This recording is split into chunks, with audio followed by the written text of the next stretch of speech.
Out of 200 available slots for army recruitment in Abia State, only 53 youths applied, prompting concern and attention from the Nigerian military. The Nigerian army is now pleading with southeastern Igbo Biafran youth to join the Nigerian military, even relaxing prior discriminatory practices like name changes to Muslim identities. Military representatives are meeting with local government officials, traditional rulers, and student union leaders to encourage youth enlistment, citing potential negative impacts on the region if slots remain unfilled. Many Biafrans are suspicious, questioning why the military is now targeting Igbo youth specifically, while other federal institutions like EFCC and NNPC do not do the same. There are complaints that existing soldiers, especially from the southeast, are poorly treated, with reports of unpaid bonuses and buying their own medical supplies in military hospitals. Critics argue that the same military begging for recruits has been accused of oppressing, harassing and harming Biafran civilians, making the appeal seem hypocritical. Some believe the recruitment drive may be a strategy to weaken Biafran self-determination efforts by enlisting their youth into a system that suppresses them. Footage reportedly shows the Nigerian military destroying homes and stealing valuables in Biafran territories, reinforcing local distrust.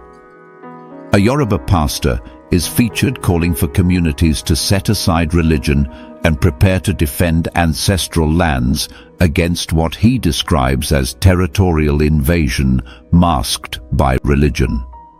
However, some critics have urged Biafrans and Yorubas to unite beyond religious or tribal lines to protect their heritage and land from perceived external takeover.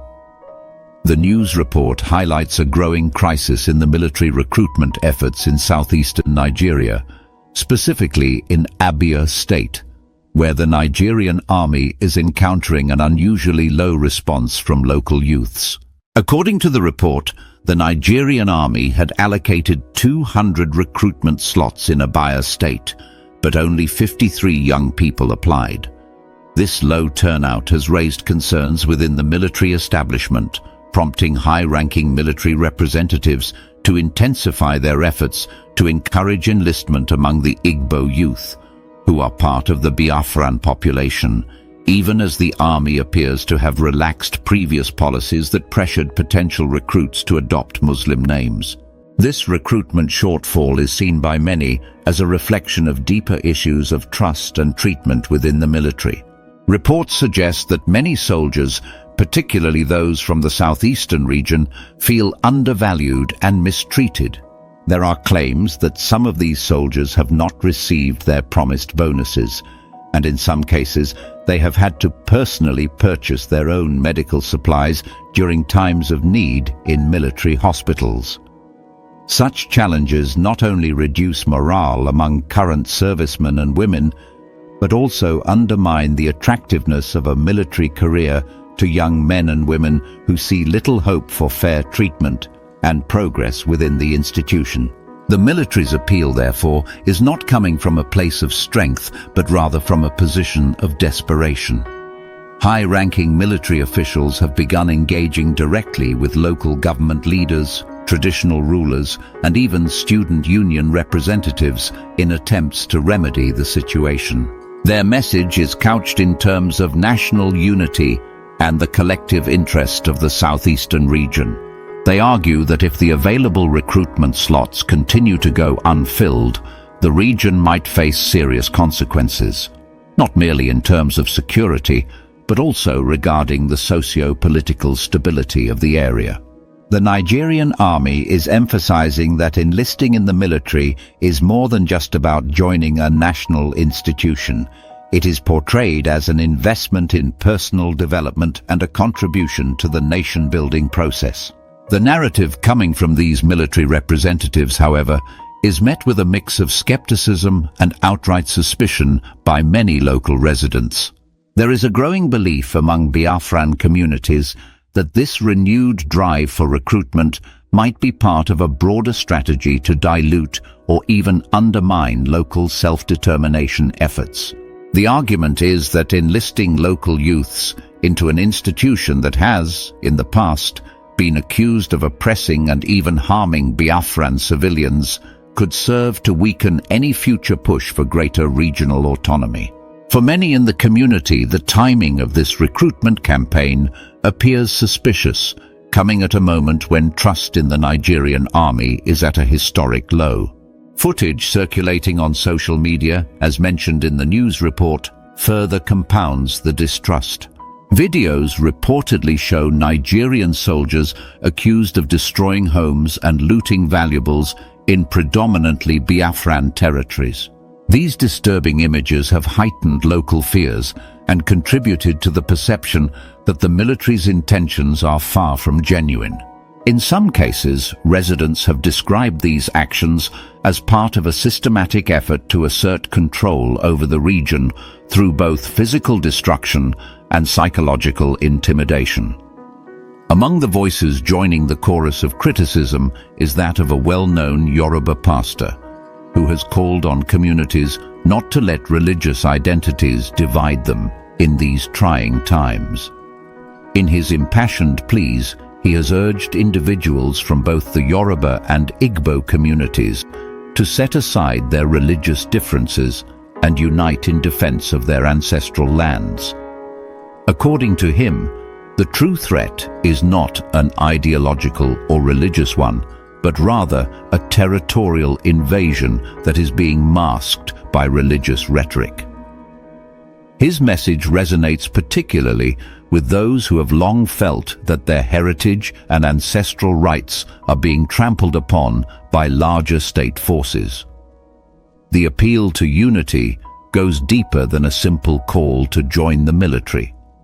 It is an invitation for local communities to reconsider the very basis on which loyalty and service are being negotiated by the Nigerian state. Critics of the military recruitment drive argue that if other federal institutions such as the Economic and Financial Crimes Commission or the Nigerian National Petroleum Corporation were facing similar recruitment challenges, their approaches would undoubtedly include assurances of better treatment, clearer career prospects, and more transparent accountability in terms of compensation and benefits. The Nigerian army, on the other hand, is seen as operating in a sphere of unfulfilled promises and evident neglect of its own personnel. This situation naturally makes the call for enlistment appear hypocritical, as many who have already joined the forces find themselves continuously sidelined and mistreated. There is also a narrative among some local communities that this recruitment drive may be a deliberate move to integrate the youth into a system that has historically been used to enforce central government control over the region. By attracting local youths into the military, the state could potentially be aiming to shift loyalties and reduce the possibility of any organized movement for greater regional self-determination or even outright secession. In this view, the recruitment campaign is not just about filling empty slots. It is part of a broader political strategy that seeks to weaken the cultural and political resolve of the Biafran people. A significant part of the public response to these events has been driven by grassroots sentiment captured on social media and in public rallies. Numerous residents, former soldiers, and local leaders have used digital platforms to express their outrage and disillusionment. Their voices range from outright condemnation of the military's recruitment practices to cautious warnings about the potential long-term consequences of continuing to accept a system that many perceive as fundamentally unjust. The heated debate often transcends political lines, with many suggesting that all communities, regardless of ethnic or religious affiliation, should be united in their struggle against an institution that they feel exploits and marginalizes them.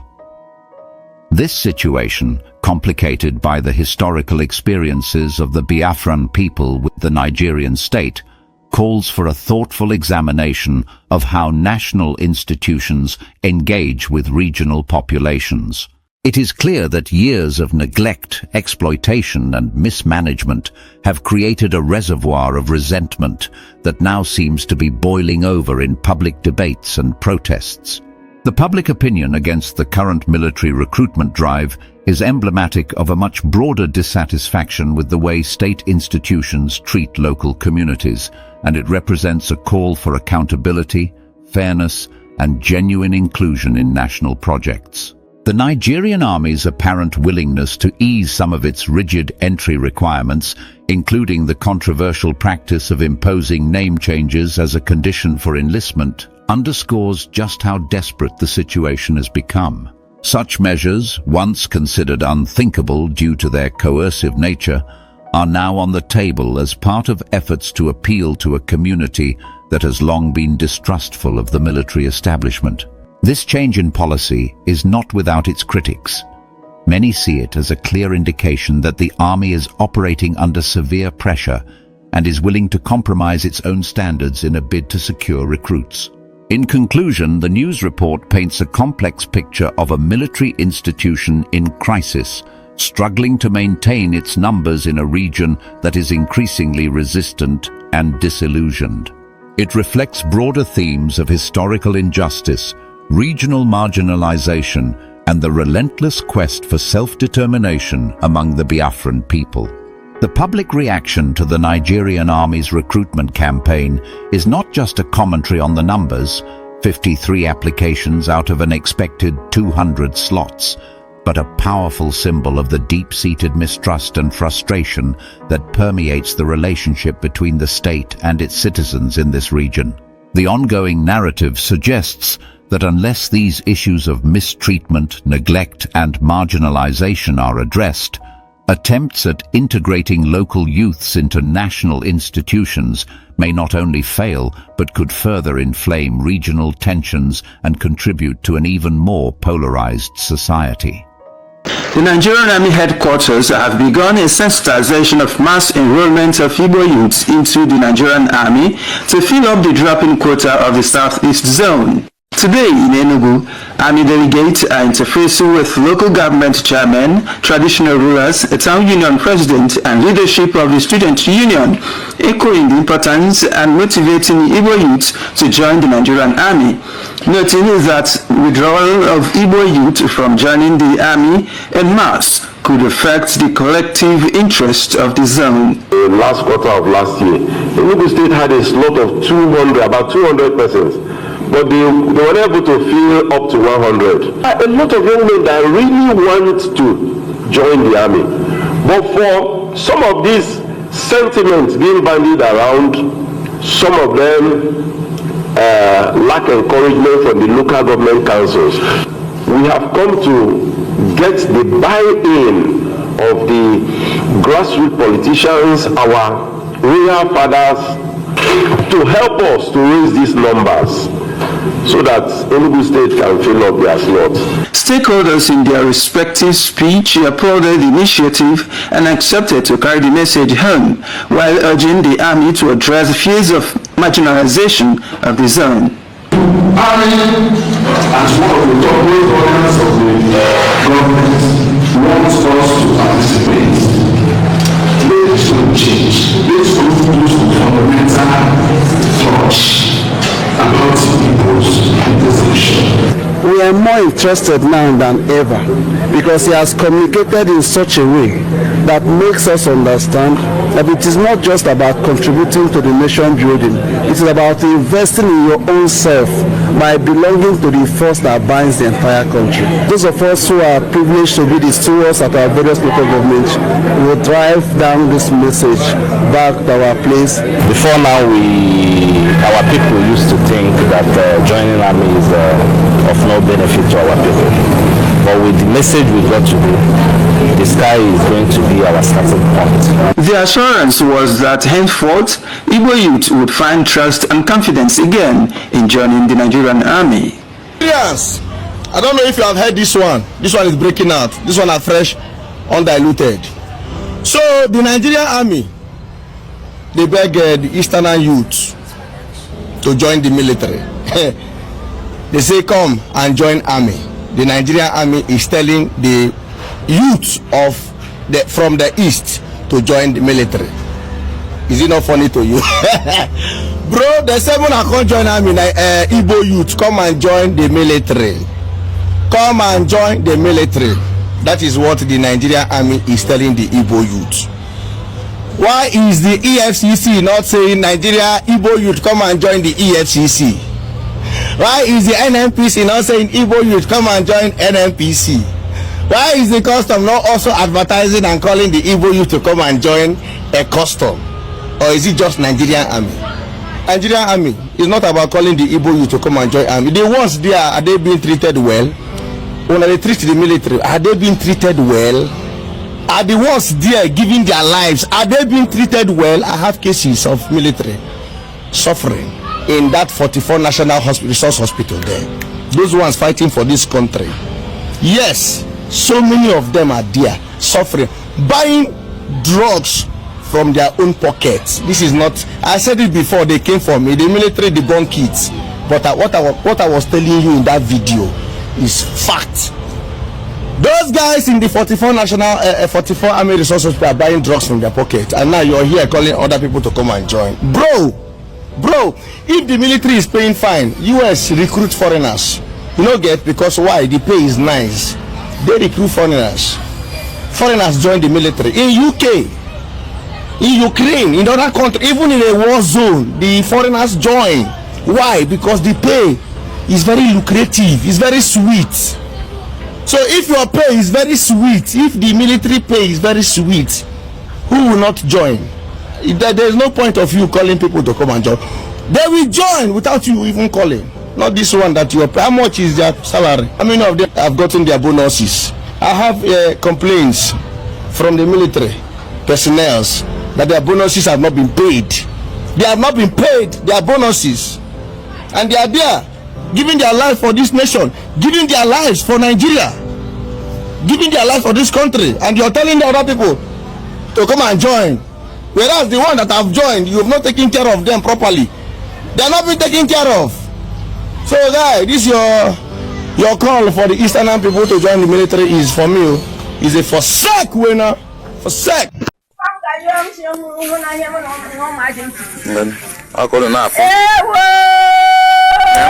Na mama ha bịara kwa ụlọ ọkụ na Nigerian army, na Nigerian terrorist, na ya na-eme, na ya Nigerian ndị gbara nwa Nigerian army, na ya mega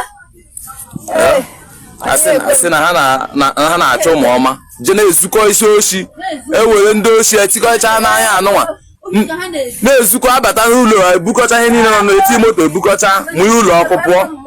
Ha enweghị ike ịgakwu ndị ụmụ ọma ebe ha nọ, ha agakwu aga soro ha nụọ ọgụ ahụ, ha aga nụsa ụmụ ọma ọgụ. Ọ ịbịa na ụlọ oke ibiri nwaanyị dị otu a, lee ụlọ agbara ọkụ ebe a, ụlọ anọ nwenekwa ya. Naanị ya ụwa na-ele n'anya, ụwa fụkwana ya na ihe ndị Nigerian army na-eme, na ihe ndị Nigerian army na-eme ebe nke ha bịara, ha zukọcha bukọcha ihe dị ebe ahụ, ha tinye ya ọkụ. Lee na ya, lekiriwe na ya, lekiriwe na ya. Ihe a na-awụ ihe ndị amị na-eme n'ọkaigwe, ihe ndị amị na-eme n'ọkaigwe, mana izu ọgụ okiso na ihe ọgbọrọ ndị amị ndị Hausa ọbịa na-ezu oshi na ala izu ọgụ na ala ọkaigwe, ebe nke ha zụchara bukọrọcha mana shọpụ, ha gacha mana shọpụ ha bukọrọcha, ha burucha pụọ, ha mụnye ụlọ ahụ ọkụ. Onweghị ha na-anaghị ebu, abata shọpụ ebukọ ihe niile ewu ngwa ahịa nọ na shọpụ ahụ, ha bukọcha ha mụnye ya ọkụ. Na ya walewe n'anya na ndị kpọrọ onwe ha ndị amị, ọ ha amaghị ebe ụmụ ọma nọ. Ụmụ ọma obi n'ebe a nụnwa, ụmụ ọma obi n'ụlọ a, nwere ụmụ ọma bi n'ụlọ a, nwere even onye oke ibiri nwaanyị ahụ ụmụ ya nọdụ n'ụlọ. Na ya ihe ha mere ụlọ oke ibiri nwaanyị, unu na-afụkwanụ eme asị a na-ekpote ndị amị, ka ha secure obodo ị na-ama na ọwa oshi ka ha na-abịa izu. tó jẹ́ ọmọ Yorùbá. The Yoruba indigene. mo fẹ́ bá yín sọ̀rọ̀. I want to talk to you all. mo dẹ̀ fẹ́ kẹ́ gbọ́ ọ̀rọ̀ tí n bá yín sọ̀rọ̀. And I want you to listen and accept what I'm about to say. mo náà ti bà abúlé yín wọ́n ti gbà tán. I said they are already usurping you from your villages all over Yoruba state. ní Ogun state. In Ogun state. Ọ̀ṣun state. Ọ̀ṣun state. Ondo state. Ondo state. Anambra state. Even Anambra state. gbogbo àwọn ilẹ̀ Igbo wọ̀nyẹn. Even the Igbo lands as well. àwọn wọ̀nyí ti wọ̀. People are already entering those places. tí wọ́n dẹ̀ ti gba gbogbo ẹ̀. And they are already overtaking you people in your various states. èyí tá à ń sọ yìí sí. What we are saying right now. kì í ṣe ọ̀rọ̀ ẹ̀sìn o. This is not about religion. Christian. Whether you're a Christian. Muslim. Or you're a Muslim. àwa tá jẹ́ ọmọ Yorùbá. And we that are Yoruba traditional worshippers. àsìkò tá a gbọ́dọ̀ kó ẹ̀sìn wa papọ̀ nìyí. This is time we must band together. láti jà fún àwọn ilẹ̀ bàbá wa. To fight for our father's land so that they don't overtake us in it. ẹ má jẹ́ kó fi ẹ̀sìn gba ilẹ̀ wa o. Don't let them use religion take over our land. gbogbo abúlé tó ń gbà l'Ondo state yẹn. All those villages they have taken over in Ondo state. wọ́n pa Muslim wọ́n pa Christian. When they wanted to kill, they killed Christian and Muslim alike. ilẹ̀ náà ń jà fún kì í ṣe ẹ̀sìn. They are fighting for the land. They are not fighting for religion. ẹ̀sìn náà kàn gbá wọlé o. They are just coming through the lens of religion. so mo sọ fún yín ọmọ Yorùbá. But I'm telling you all Yoruba people, please be prepared. gbogbo ọmọ Nàìjíríà. Nigerians at large, múra dáadáa. please be well prepared. wọ́n má bàa gba ilẹ̀ yín o. So that they don't take you away from your father's wọ́n á land. pe gbogbo àwọn lọ́balọ́ba. And calling unto the royalities in Yoruba land. Ọọ̀ni of Ifẹ̀. The Ọọ̀ni of Ifẹ̀, the imperial majesty. kábíyèsí kádé pẹ́ lórí rẹ. Kábíyèsí, we greet you, sir. ẹ dá sí o. Please talk about this. Aláàfin tuntun tó ṣẹ̀ jẹ ẹ dá sí The o. new Aláàfin, please talk ẹ̀yin about ọba it. Ondo ẹ dá sí o. Kings in Ondo state. ẹ̀yin ọba Ọ̀ṣun Ọ̀yọ́ Lagos state ẹ dá The sí o. kings in Lagos, Oyo, Osun, please talk about this. tókùn yẹn bá wọlé tán. Because when the war overwhelms us, apá ò ní ká o. we will not be able to do anything about it. èmi mo rẹ́ẹ̀dì ogun. Personally, I'm ready for war. mo sọ fún ìjọ kìnìún àná mo ní kẹ́ dira. I told you the last time that you should fortify àwọn yourself. kan sọ pé báwo ni pastors máa sọ pé Some yóò people dira. will say, why will a pastor utter that kind of statement? ẹ lọ dira o. Please go and fortify tó yourself. bá yá màá gbé báìbù mi sílẹ̀. Because when war comes, I will drop my Bible. màá jà fún ìlú bàbá mi. I will go and fight for my father's land. ìgbà wo ni Christian dé Nàìjíríà. When the Christianity come into Nigeria, 1842 it came in 1842. ló ṣẹ̀ dé Nàìjíríà. That was when it came in. ẹni àkọ́kọ́ tó máa kó báìbù jọ. And the first person to compile the Bible, Williams lórúkọ ẹ̀. his name is Williams. wọ́n pa ní on the 6th. They killed him on the 6th, 1536. 1536. wọ́n dáná sun. They burnt him. He was ẹ tún pé lynched. báìbù tá à ń kà yìí. The person that compiled the Bible for so us. ẹ má jà fi ẹ̀sìn bọ inú afẹ́jà fúnlẹ̀ bàbá So wọn. don't let us put religion into our culture or for fight for our father's Màá land. dira. I will fortify màá myself síwájú ogun. and I will be a leader. wọ́n tó lè dira fún ènìyàn. And if you can fortify people, máa bọ̀. fortify a them. máa dira a máa jagun náà. We will fight that war. màá gbé báìbù sílẹ̀. I will drop my Bible nítorí ilẹ̀ bàbá mi. because of my father's land. ṣe bíbélì sọ. Because the Bible says it. Hébérù 6 verse 1. Hebrews 6 verse ó ní ká 1. fẹ́ kọ́ Kristi tì It náà. says set aside the teachings of ká ṣe Christ pípé. and let us do what is ẹja complete. kọ́kọ́ fi ti Kristi tì We náà. will now put it ká aside. lọ jà fún ilẹ̀ bàbá wa. Let's fight for our father's a land. máa sọ pé kí Jésù ràn wá lọ́wọ́. And we tell Jesus to help us. ó ràn wá lọ́wọ́. To help us in the war for our father's land. ohun tá a máa ṣe nìyẹn o. That's what we are going to do. nígbà tó mú Jésù Kristi. When Jesus was caught, ọmọlẹ́yìn ẹ̀kọ́ fa ìdáyọ. a disciple drew out his sword. à ń pè ní Pétérù. His name is Peter. ó bẹ́ etí ẹnìkan sílẹ̀. He cut off the ear of one of the soldiers. ó bẹ́ etí ẹ̀ He sílẹ̀. cut off the ear of one of the Jésù ní soldiers. rárá. Jesus said no.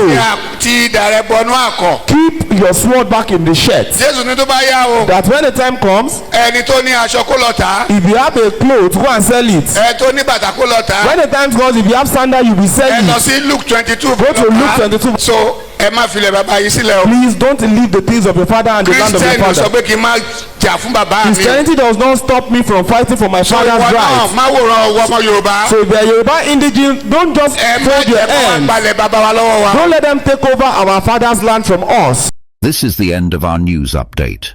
Please click the icon on the top right corner of your screen to watch my next video. You will enjoy it. I will see you again in my next update. Enjoy the rest of your day. Goodbye for now.